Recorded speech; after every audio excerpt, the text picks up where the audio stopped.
12th ஸ்டாண்டர்டில் unit 1 accounts from incomplete ரெக்கார்ட்ஸில் இப்போ second statement of affairs method பார்க்கலாம். ஸ்டேட்மெண்ட் ஆஃப் அஃபயர்ஸ் மெத்தடுங்கிறது வந்து ஒரு கம்பெனியோட பேலன்ஸ் ஆஃப் அசட்ஸ் அண்ட் லைபிலிட்டிஸை வந்து ஷோ பண்ணுற ஸ்டேட்மெண்ட் தான் வந்து ஸ்டேட்மெண்ட் ஆஃப் அஃபயர்ஸ் அப்படின்னு சொல்கிறோம். அப்புறமேட்டு இதில் வந்து பேலன்ஸ் ஆஃப் அசட்ஸ், அதாவது அசட்டை வந்து ரைட் சைட்லேயும் லயபிலிட்டிஸை வந்து லெஃப்ட் சைட்லேயும் இதை ஷோன் பண்ணியிருப்பாங்க. இதை வந்து ஸ்டேட்மெண்ட் ஆஃப் அஃபயர்ஸை வந்து இன்கம்ப்ளீட் ரெக்கார்ட்ஸ்லேருந்து ப்ரிப்பேர் பண்ணியிருப்பாங்க. எதுக்கு அப்படின்னா ஒரு கம்பெனியோட கேபிட்டல் எவ்வளோ இருக்குது அப்படிங்கிறத ஃபைண்ட் அவுட் பண்ணுறதுக்காக இதை நம்ம ப்ரிப்பேர் பண்ணுறோம். பர்டிகுலர் டேட்டில் எவ்வளோ கேபிட்டல் இருக்குது அப்படிங்கிறத ஃபைண்ட் அவுட் பண்ணுறதுக்காக இந்த ஸ்டேட்மெண்ட் ஆஃப் அஃபயர்ஸை ப்ரிப்பேர் பண்ணுறோம். இதில் வந்து கேபிட்டல் எப்படி நம்ம ஃபைண்ட் அவுட் பண்ணுவோன்னா, டோட்டல் அசட்டுக்கும் டோட்டல் லைபிலிட்டிக்கும் இருக்கிற டிஃப்ரென்ஸை தான் நம்ம கேபிட்டலாக எடுத்துப்போம். அதை தான் வந்து இங்கே கொடுத்துருக்காங்க, capital is equal to assets minus liabilities. இப்போ இந்த accounts information statement of affairs prepare பண்ணுறதுக்கான இன்ஃபர்மேஷன்ஸ்லாம் எதுலேருந்து மெயினாக எடுப்பாங்கன்னா, அக்கௌண்ட்ஸ் மெயின்டைன் பண்ணதுலேருந்தும் அதுக்கு ரிலவெண்ட்டாக இருக்க டாக்குமெண்ட்ஸில் இருந்தும் சம் பேலன்ஸ் வந்து மியர் எஸ்டிமேட்ஸ் பேஸ்ட் ஆன் மெமரியில் இருக்கிறத வச்சு அவங்க அக்கௌண்ட்ஸ் இன்ஃபர்மேஷனை ப்ரிப்பேர் பண்ணியிருப்பாங்க. அந்த ரெக்கார்ட்ஸ்லேருந்து ப்ரிப்பேர் பண்ணுறது தான் வந்து ஸ்டேட்மெண்ட் ஆஃப் அஃபயர்ஸ். இப்போ ஸ்டேட்மெண்ட் ஆஃப் அஃபயர்ஸோட ஃபார்மேட் பார்க்கலாம். இப்போ இதுதான் format of statement of affairs. இது வந்து இப்படி இந்த யாரோட புக்ஸோ அதை எழுதிட்டு statement of affairs as on என்ன டேட்டோ அதை நம்ம இங்கே எழுதிடணும். இப்போ first liability side left side என்னென்ன இருக்குன்னா, சன்ட்ரி கிரெடிட்டார், அப்புறம் பில் பேயபிள். நமக்கு ஏதாச்சும் பில் பேயபிள் இருந்துச்சுன்னா அது சன்ட்ரி கிரெடிட்டார்ஸ். நம்ம யாருக்காச்சும் பணம் கொடுக்க வேண்டியது, நம்மளோட கிரெடிட்டார்ஸ் இருக்காங்கன்னா அவங்களாம் நமக்கு ஒரு லயபிலிட்டி. அப்புறம் அவுட்ஸ்டாண்டிங் எக்ஸ்பென்ஸ், இன்னும் கட்ட வேண்டியது கட்டாமல் இருக்கும், அவுட்ஸ்டாண்டிங் எக்ஸ்பென்ஸ். பேங்க்கில் ஓவர் டிராஃப்ட் இருக்கிறது, இதெல்லாம் வந்து லயபிலிட்டி சைடில் வரும். அப்புறம் அசட் சைடில் வந்து cash in hand, cash at bank, அப்புறம் சன்ட்ரி டெப்டாஸ், நம்மளோட டெப்டாஸ் அவங்க எல்லாமே நமக்கு ஒரு அசட், சன்ட்ரி டெப்டாஸ். அப்புறம் பில்ஸ் ரிசீவபிள், நமக்கு ஏதாச்சும் பில்ஸ் ரிசீவபிள் இருந்துச்சுன்னா அது asset side. Stock in trade, prepaid expense, fixed asset, இது எல்லாமே அசட் சைடில் வரும். இப்போ அசட்டில் இருந்து லைபிலிட்டியை மைனஸ் பண்ணும்போது நமக்கு கேபிட்டல் கிடைக்கும். கேபிட்டல் வந்து என்னென்னா பேலன்சிங் ஃபிகர். அது வந்து எய்தர் ஓப்பனிங் கேபிட்டலாகவும் இருக்கலாம், இல்லை க்ளோசிங் கேபிட்டலாகவும் இருக்கலாம். இப்போ இதை பேஸ் பண்ணி நம்ம ஒரு சம் பார்க்கலாம். இது வந்து illustration 6 வந்து following are the balance of Shanti limited as on 31st December 2018. இதில் வந்து பில்ஸ் ரிசீவபிள், பர்டிகுலர்ஸில் bills receivable 6,000, bills payable 4,000, machinery 60,000, furniture 10,000. அப்புறம் sundry creditors 25,000, stock 45,000, debtors 70,000, cash 4,000. Prepare a statement of affairs as on 31st December 2018 and calculate the capital as the date. இப்போ வந்து நம்ம statement of affairs prepare பண்ணணும், எவ்வளோ capital இருந்திருக்கு அப்படிங்கிறதையும் find out பண்ணணும். இது வந்து என்ன கேபிட்டல், இங்கே டேட்டை வச்சே நம்ம தெரிஞ்சுக்கலாம், இது வந்து க்ளோசிங் கேபிட்டல் தான். இப்போ இந்த புக்ஸ் ஆஃப் சாந்தி, இந்த books of Shanti statement of affairs as on எந்த டேட்க்கு ப்ரிப்பேர் பண்ணுறோன்னா 31st December 2018க்கு ப்ரிப்பேர் பண்ணுறோம். இப்போ வந்து இது இங்கே இருக்க என்ட்ரிஸ்லாம் எது இந்த சைடில் வந்துடும்னா, பில்ஸ் ரிசீவபிள் வந்து asset side, bills payable liability, machinery furniture asset, sundry creditor liability, stock asset, debtor asset, cash asset. இப்போ இதை எடுத்து அப்படியே அந்தந்த இடத்துல அப்ளை பண்ணிவிட்டு, இப்போ கேஷ் அசட் சைடில் வந்து cash, stock, debtors, bills receivable, machinery, furniture அதோட பர்டிகுலர் அமௌண்ட் எழுதிட்டு, லைபிலிட்டி சைடில் வந்து சன்ட்ரி கிரெடிட்டார், பில் பேயபிள் இது ரெண்டும் எழுதிட்டு, இப்போ அசட்டோட டோட்டலை வச்சு லைபிலிட்டி இது ரெண்டையும் டோட்டல் பண்ணி மைனஸ் பண்ணால் கேபிட்டல் எவ்வளோங்கிறத ஃபைண்ட் அவுட் பண்ணிடலாம். இந்த கேபிட்டல் தான் வந்து பேலன்சிங் ஃபிகர். இந்த அசட் சைடில் இருக்க டோட்டலோட லைபிலிட்டி சைடில் பண்ணி வர டோட்டலை மைனஸ் பண்ணால் எவ்வளோ கேபிட்டல் இருந்திருக்கு அப்படிங்கிறது தெரிஞ்சிடும். இதுதான் வந்து க்ளோசிங் கேபிட்டல். அவ்வளோதான், இதோட இந்த சம் டேலி ஆயிடுச்சு, இது முடிஞ்சிருச்சு. இப்போ வந்து illustration 8 பார்க்கலாம். David does not keep proper books of accounts. Following details are given from his record. இப்போ வந்து டேவிட்க்கு ஓப்பனிங் கொடுத்துருக்காங்க, க்ளோசிங்கும் கொடுத்துருக்காங்க. இங்கே வந்து நம்ம ஓப்பனிங் க்ளோசிங் ரெண்டுமே ஃபைண்ட் அவுட் பண்ணணும். ரெண்டுமே ஸ்டேட்மெண்ட் ஆஃப் அஃபேர்ஸில் ரெண்டுமே ஃபைண்ட் அவுட் பண்ணணும். இப்போ கேஷோட ஓப்பனிங் வந்து 43,000, closing 29,000. Stock of goods opening closing, அப்புறம் சன்ட்ரி டெப்டார்ஸ் ஓப்பனிங் க்ளோசிங், அப்புறம் sundry creditors opening closing amount, loan அப்புறம் opening closing amount, business premises opening closing amount, அப்புறம் ஃபர்னிச்சர் அதுக்கும் அதே மாதிரி ஓப்பனிங் க்ளோசிங். இப்போ இங்கே அட்ஜஸ்ட்மெண்ட் என்ன கொடுத்துருக்காங்கன்னா, during the year he introduced further capital of 45,000. அதாவது அந்த இயரில் வந்து அடிஷ்னல் கேபிட்டல் இன்ட்ரடியூஸ் பண்ணுறாங்க, அது வந்து 45,000 அண்டு வித்ட்ரியூ 2,500 பர் மந்த். பர் மந்த்துக்கு 2,500னா இப்போ 12 மந்த்ஸுக்கு எவ்வளோ வித்ட்ரான் பண்ணியிருப்பாங்கன்னு பார்க்கணும். அப்போ 2,500 இன்ட்டு 12 போட்டால் 30,000 வந்து அவங்க டோட்டலாக ட்ராயிங்ஸ் பண்ணியிருக்காங்கன்னு அர்த்தம். அப்புறம் from the business per month from the business for his personal use, personal யூஸ்க்காக ட்ராயிங்ஸ் பண்ணியிருக்காங்க. அப்புறம் prepare statement of profit or loss with the above information. இதை வச்சு நம்ம ஓப்பனிங் க்ளோசிங்கில் வந்து ஓப்பனிங் கேபிட்டல்லையும் க்ளோசிங் கேபிட்டல்லையும் என்ன நமக்கு இருக்குது அப்படிங்கிறத ஃபைண்ட் அவுட் பண்ணணும். எவ்வளோ கேபிட்டல் நமக்கு இருக்குது, அப்புறம் ப்ராஃபிட் ஆர் லாஸ் ஆகிற ஸ்டேட்மெண்ட்டையும் ப்ரிப்பேர் பண்ணணும். அதான் சொல்லியிருக்காங்க, prepare statement of profit or loss with the above information. இப்போ ஓப்பனிங் கேபிட்டல் வச்சு நம்ம ஓப்பனிங் கேபிட்டல் எவ்வளோ இருக்குங்கிறத கண்டுபிடிக்கணும். அப்போ தான் வந்து நம்மளால் ப்ராஃபிட் ஆர் லாஸில் வந்து ஓப்பனிங் கேபிட்டல் வந்து அங்கே இருந்தால் தான் profit or loss statement prepare பண்ண முடியும். அதுக்கு ஃபஸ்ட்டு ஓப்பனிங்கும் க்ளோசிங்கையும் நம்ம கேல்குலேட் பண்ணணும் எவ்வளோ அப்படிங்கிறது. இப்போ வந்து இந்த books of David calculation of opening capital, இது வந்து ஸ்டேட்மெண்ட் ஆஃப் அஃபேர்ஸ் மெத்தட், அதாவது statement of affairs as on 1 April 2018.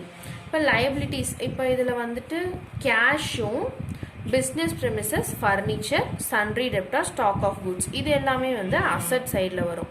அப்போ இந்த ஓப்பனிங் அமௌண்ட்டை வந்து asset side of statement of அஃபேர்ஸில் போட்டுடணும். கேஷோட அமௌண்ட் வந்து 43,000, ஸ்டாக் ஆஃப் குட்ஸ் வந்து 1,20,000, சன்ட்ரி டெப்டார்ஸ் வந்து 84,000, பிஸ்னஸ் ப்ரெமிசஸ் 2,50,000, ஃபர்னிச்சர் 33,000. இப்போ இதில் சன்ட்ரி கிரெடிட்டார்ஸ் லோன் இது மட்டும்தான் வந்து கிரெடிட் சைடில் வரும். அதுக்கான ஓப்பனிங் அமௌண்ட் வந்து 1,05,000 சன்ட்ரி கிரெடிட்டார், லோன் வந்து 25,000. இப்போ அசட் சைடை டோட்டல் பண்ணி லைபிலிட்டி டோட்டலோட மைனஸ் பண்ணால் 4 lakhs கிடைக்கும். இந்த 4 lakhs தான் ஓப்பனிங் கேபிட்டல் பேலன்சிங் ஃபிகர். இப்போ பேலன்ஸ் ஷீட் வந்து ரெண்டு சைடும் டேலி ஆயிடுச்சு. 5,30,000 5,30,000. இப்போ வந்து கேல்குலேஷன் ஆஃப் க்ளோசிங் கேபிட்டல் நம்ம கண்டுபிடிக்க போகிறோம். Calculation of closing capital statement of affairs as on 31st March 2019. First நம்ம அசட் சைடில் முன்னே இருந்ததே தான், லைபிலிட்டிஸ்லேயும் இருந்ததே தான். ஆனால் க்ளோசிங் கேபிட்டலோட க்ளோசிங்கோட அமௌண்ட்டை மட்டும் நம்ம எடுத்து இங்கே போட்டுக்கணும், அவ்வளோதான் டிஃப்ரென்ஸ். க்ளோசிங்கோட அமௌண்ட் எல்லாமே எடுத்து இதுக்கான அமௌண்ட் அப்ளை பண்ணிவிட்டு லோன் லைபிலிட்டிஸ்லேயும் அதுக்கான அமௌண்ட் அப்ளை பண்ணிட்டு டோட்டல் அசட்டோட டோட்டலோட லைபிலிட்டிஸோட டோட்டலை மைனஸ் பண்ணால் 4,42,000. இது வந்து க்ளோசிங் கேபிட்டல், இது பேலன்சிங் ஃபிகர். இங்கேயும் அமௌண்ட் டேலி ஆயிடுச்சு ரெண்டு சைடும். 5,64,000 5,64,000. இப்போ ஓப்பனிங் அண்ட் க்ளோசிங் கேபிட்டல் வச்சு statement of profit or loss for the year ending 31st March 2019 prepare பண்ணிடலாம். இப்போ க்ளோசிங் கேபிட்டல் வந்து 4,42,000 எடுத்து எழுதிட்டு ட்ராயிங்ஸ் வந்து ஒரு மந்த்துக்கு 2,500, அப்போ 12 மந்த்ஸ்க்கு 12ஆல் மல்டிப்ளை பண்ணால் 30,000. இப்போ இது ரெண்டையும் ஆட் பண்ணால் 4,72,000. அடிஷ்னல் கேபிட்டல் வந்து இன்ட்ரடியூஸ் பண்ணியிருக்காங்கன்னு கொஷின் அட்ஜஸ்ட்மெண்ட்டில் கொடுத்துருந்தாங்க, அது வந்து 45,000. இப்போ 4,72,000ஓட 45,000 லெஸ் பண்ணிவிட்டு அது அட்ஜஸ்டட் க்ளோசிங் கேபிட்டல் 4,27,000. இதோட ஓப்பனிங் கேபிட்டல் நம்ம ஃபைண்ட் அவுட் பண்ணோம் 4 lakh. அதோட 4,27,000ஓட 4 lakh மைனஸ் பண்ணால் 27,000 நமக்கு profit made during the year 31st 3 2019. அவ்வளோதான், இதோட இந்த சம் முடிஞ்சிருச்சு. 2 நிமிஷம் என்ன. இப்போ வந்து illustration 9 பார்க்கலாம். அது வந்து Ahmed does not keep proper books of accounts. Find the profit or loss made by him for the year ending 31st March 2018. இப்போ வந்து அந்த பர்டிகுலர்ஸ் எல்லாமே கொடுத்துட்டாங்க. இது ஓப்பனிங் க்ளோசிங்கானது. இப்போ வந்து நம்ம என்ன அட்ஜஸ்ட்மெண்ட்டுன்னு ஃபஸ்ட்டு பார்த்துடலாம். Ahmed was withdrawn 40,000 for his personal use. Ahmed வந்து பர்சனல் யூஸ்க்காக 40,000 drawings பண்ணியிருக்காங்க. அப்புறமேட்டு he had introduced 16,000 as capital for expansion of his business. பிஸ்னஸ்க்காக அடிஷ்னல் கேபிட்டல் இன்ட்ரடியூஸ் பண்ணியிருக்காங்க rupees 16,000. அப்புறம் a provision of 5% on debtors மேலே 5% provision வந்து கிரியேட் பண்ணியிருக்காங்க. கிரியேட் பண்ணணும்னு சொல்லி இங்கே கொடுத்துருக்காங்க. அப்புறம் plant is to be depreciated at 10%. Plant வந்து 10% நம்ம டெப்ரிசியேஷன் கால்குலேட் பண்ணணும். இப்போ இங்கே பேங்க் பேலன்ஸில் வந்து ஓப்பனிங்கில் 14,000 கிரெடிட்னும் க்ளோசிங்கில் 18,000 டெபிட்னும் சொல்லியிருக்காங்க. கிரெடிட்டுங்கும் போது லைபிலிட்டி சைட் போடணும். ஓப்பனிங் பேலன்ஸோட லைபிலிட்டி சைடில் இந்த 14,000 பேங்க் பேலன்ஸை நம்ம போடணும். அப்புறம் டெபிட் அப்படிங்கும் போது 18,000 வந்து அசட் சைடில் போடணும். அதாவது க்ளோசிங் கேபிட்டல் கேல்குலேட் பண்ணும்போது closing statement of affairs calculate பண்ணும்போது அசட் சைட் வந்து இந்த 18,000 போடணும். இது வந்து கிரெடிட் பேலன்ஸ், இது வந்து டெபிட் பேலன்ஸ். இதுதான் இங்கே இருக்க ஒரு ஸ்மால் இன்ஃபர்மேஷன் கிரெடிட் டெபிட். இப்போ நெக்ஸ்ட் இதோட ஆன்சர் பார்க்கலாம். இப்போ இந்த books of Ahmed calculation of opening capital இப்போ கேல்குலேட் பண்ணுறோம். Statement of affairs as on 31st March 2017. இப்போ வந்து லைபிலிட்டி சைடில் இங்கே என்னென்ன வரும்னு கொடுத்துருக்காங்கன்னா பேங்க் பேலன்ஸ். இப்போ லைபிலிட்டி சைடில் வந்து இதில் இருக்கிறது என்னென்ன வரும்னா கிரெடிட்டார்ஸ் வரும். அப்புறம் அவ்வளோதான், கிரெடிட்டார்ஸ் வரும். அப்புறம் இந்த பேங்க் பேலன்ஸ் வந்து லைபிலிட்டி சைடில் வரும் ஓப்பனிங் பேலன்ஸில் வந்து. அப்போ கிரெடிட்டார்ஸ் போட்டாச்சு. Bank balance bank overdraft வந்து 14,000, கிரெடிட்டார்ஸ் வந்து 60,000.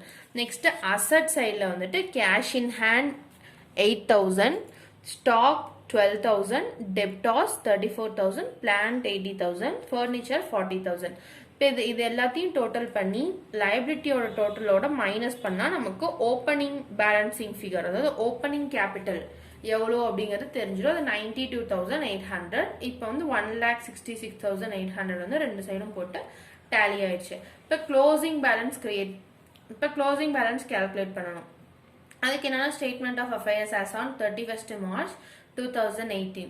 இப்போ அசட் சைடில் வந்துட்டு பேங்க் பேலன்ஸ் நம்ம அங்கே கொஷின்லேயே வந்து டெபிட்டுன்னு கொடுத்துருக்கனால அசட் சைட் போடணும். க்ளோசிங் கேபிட்டலில் பேங்க் பேலன்ஸ் அசட் சைட் போட்டு 18,000. அப்புறம் கேஷ் இன் ஹேண்ட் வந்து 1,500, ஸ்டாக் வந்து 16,000, டெப்டார்ஸ் மேலே ஒரு 5% வந்து ப்ரொவிஷன் கிரியேட் பண்ண சொல்லி அட்ஜஸ்ட்மெண்ட்டில் கொடுத்துருந்தாங்க. அதுதான் டெப்டார்ஸ் அமௌண்ட் போட்டு அதோட ப்ரொவிஷனை வந்து லெஸ் பண்ணும். Provision for doubtful debts at 5% create பண்ணியாச்சு. 30,000 into 5/100 போட்டால் எவ்வளோன்னு தெரிஞ்சிடும், 1,500. இது வந்து இதை லெஸ் பண்ணிட்டு 28,500 கிடைக்கும். அப்புறம் பிளான்ட் மேலே டெப்ரிசியேஷன் 10% போட சொன்னாங்க. 80,000க்கு 10% வந்து 8,000. பிளான்ட் 80,000ஓட டெப்ரிசியேஷன் 8,000 லெஸ் பண்ணால் 72,000. அப்புறம் ஃபர்னிச்சரோட அமௌண்ட் 40,000. இப்போ இந்த டோட்டலை வச்சு கிரெடிட்டார் மட்டும்தான் கிரெடிட் சைடில் இருக்குது. 1,76,000 மைனஸ் 72,000 போட்டால் க்ளோசிங் கேபிட்டல் எவ்வளோன்னு கிடைச்சிரும், 1,04,000. இப்போ 1,76,000, 1,76,000 ரெண்டு சைடும் டேலி ஆயிடுச்சு. இப்போ ப்ராஃபிட்டா லாஸ் ஆகிறத நம்ம கேல்குலேட் பண்ணணும். ஃபர்ஸ்ட் க்ளோசிங் கேபிட்டல் வந்து 1,04,000 இருக்கு. அதோட டிராயிங்ஸ் வந்து பண்ணியிருக்காங்க. டிராயிங்ஸ் வந்து 40,000. அதை ரெண்டையும் ஆட் பண்ணால் 1,44,000. அப்புறம் அடிஷ்னல் கேபிட்டல் இன்ட்ரடியூஸ் பண்ணது லெஸ் பண்ணணும். இதை லெஸ் பண்ணால் நமக்கு 1,28,000 கிடைக்கும். அதோட ஓப்பனிங் கேபிட்டலையும் லெஸ் பண்ணணும். ஓப்பனிங் கேபிட்டல் வந்து 1,28,000ஓட ஓப்பனிங் கேபிட்டலை லெஸ் பண்ணால் 35,200. இது வந்து profit for the year ending 31st March 2018. இதோட இந்த மெத்தட் முடிஞ்சுது. நெக்ஸ்ட் வீடியோல இருந்து total debtors total creditors format start பண்ணலாம். இதுக்கு அடுத்த வேற வீடியோஸ்லாம் கண்டினியூஸாக பார்க்கணும்னா சப்ஸ்கிரைப் பண்ணிக்கோங்க.